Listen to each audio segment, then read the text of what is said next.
एकादशी महात्म्य। पापाकुशा एकादशी, अश्विन शुक्ल पक्ष। युधिष्ठिर बोले कि हे भगवान, अश्विन माह की शुक्ल पक्ष की एकादशी का क्या नाम है तथा उस व्रत के करने से कौन कौन से फल मिलते हैं, सो सब विस्तार से कहिए। इस पर श्री कृष्ण भगवान बोले कि हे राजन, अश्विन माह की शुक्ल पक्ष की एकादशी का नाम पापाकुशा है।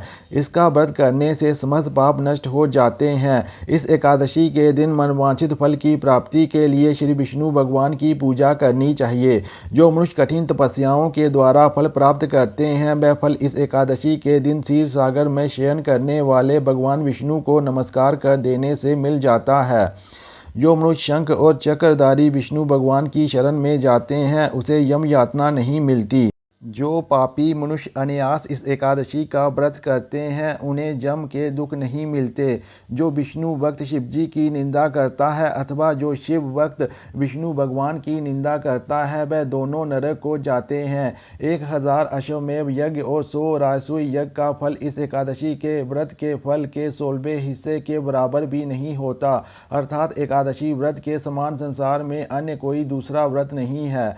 एकादशी के समान विश्व में ऐसी पवित्र तिथि और कोई नहीं है। इस एकादशी के व्रत से मनुष्य को स्वस्थ शरीर और सुंदर स्त्री तथा धन धान्य मिलता है तथा अंत में स्वर्ग की प्राप्ति होती है।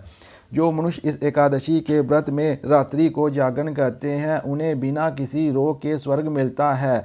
जो मनुष्य इस एकादशी का व्रत करते हैं, उनके मातृ पक्ष के 10 पुरुष, पितृ पक्ष के 10 पुरुष और स्त्री पक्ष के 10 पुरुष विष्णु का वेश धारण करके तथा सुंदर आभूषणों से युक्त होकर गरुड़ पर सवार होकर विष्णु लोक को जाते हैं।